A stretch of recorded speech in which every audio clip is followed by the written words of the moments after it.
Bonjour, ici Narissa du Sama de l'Abondance. Je suis très heureuse de vous accueillir aujourd'hui pour le 7e jour des 10 étapes vers l'abondance offertes par Wayne Dyer dans son livre Le pouvoir de l'intention, qui je crois apparaît à l'envers si vous le regardez à la caméra.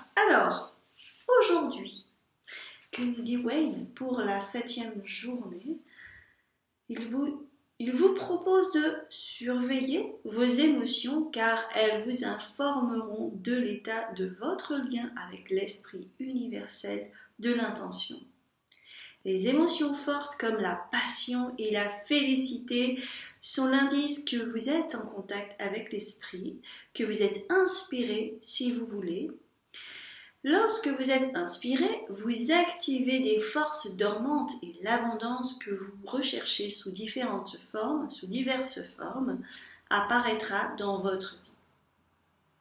Si vous vivez des émotions associées à des énergies inférieures, comme la rage, la colère, la haine, l'anxiété et le désespoir, cela montre que même si vous avez de forts désirs, ceux-ci ne sont pas synchronisés avec le champ de l'intention. Rappelez-vous dans ces moments de faiblesse que vous désirez vous sentir bien et voyez si vous pouvez activer une pensée qui contribuera à votre sentiment de bien-être. Voilà pour cette 7e journée avec Wayne Dyer. Eh bien, qu'est-ce que cela dit ? Eh bien, cela dit que lorsque l'on est sur le chemin de l'abondance, lorsque l'on se donne le défi d'arriver à réaliser un rêve, par exemple, ou d'aller vers une certaine liberté, par exemple, la liberté financière ou voilà, vous avez une intention d'arriver à un défi, et bien souvent sur ce chemin, c'est un chemin d'initiation. L'objectif étant en fait une excuse pour vous faire passer différentes étapes d'évolution de soi, d'évolution de votre âme en fait, dans l'expérimentation.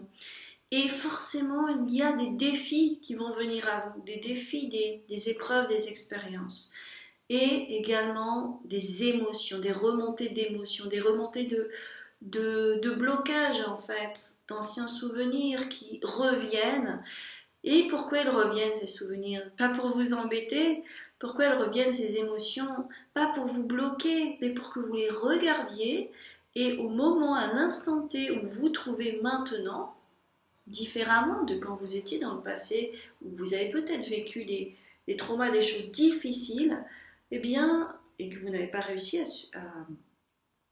donc vous n'avez pas réussi à vous libérer, qui sont restés cristallisés en vous, eh bien, elles remontent à un moment donné, et peut-être que c'est le moment où vous avez tout en vous, vous avez acquis de l'expérience, vous avez avancé, vous n'êtes plus la même personne que par le passé, et donc ces émotions, ces épreuves, toutes ces choses qui reviennent, eh bien peut-être qu'au lieu de les regarder comme des choses négatives, encore une fois, et de vous laisser avoir encore une fois,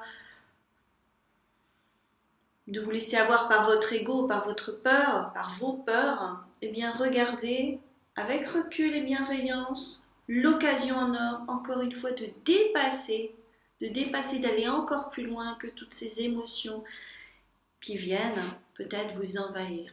Au lieu de les repousser, ces émotions et ces choses dites négatives parce qu'elles sont denses, elles ne sont pas agréables, eh bien au lieu de les repousser comme d'habitude, accueillez-les, observez-les, laissez-vous envahir, laissez-vous ressentir pleinement ces émotions et ressentez-les, et derrière vous allez sentir aussi d'autres choses qui vont monter, et vous pourrez ainsi vous en libérer pour de bon. Et après cette libération, eh bien, vous allez accueillir quelque chose de nouveau en vous. Voilà. Et donc, une fois libérées ces émotions, eh bien, n'ont plus lieu de se répéter. Peut-être que vous aurez encore des petits tests de la vie, parce que la vie est toujours en train de vous réaligner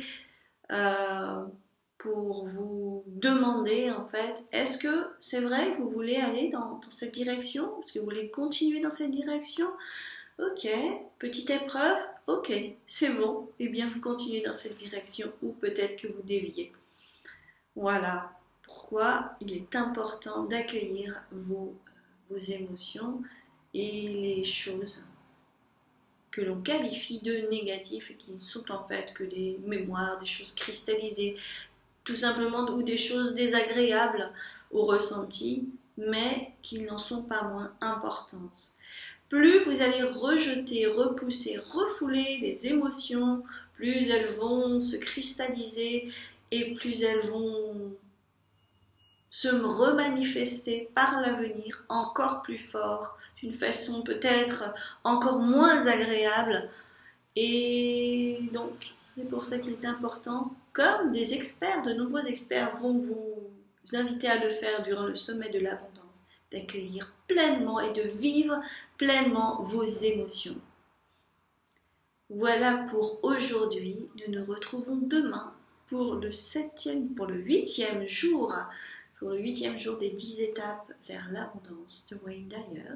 Si ce n'est pas encore fait, eh bien, inscrivez-vous sur le site sommetdelabondance.com, invitez vos amis, partagez le post et s'il vous plaît, réagissez parce que je n'ai pas encore vu jusqu'à aujourd'hui aucun commentaire. Alors j'ai des j'aime, c'est très sympa, merci.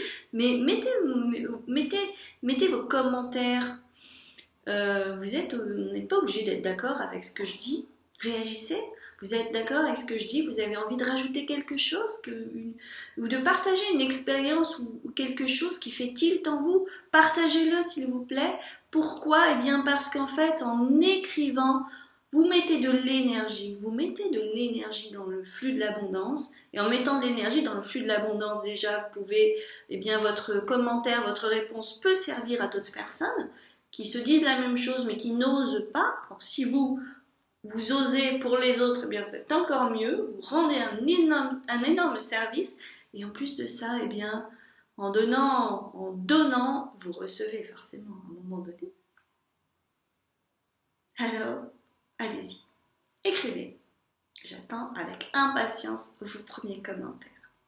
Et nous on se retrouve demain.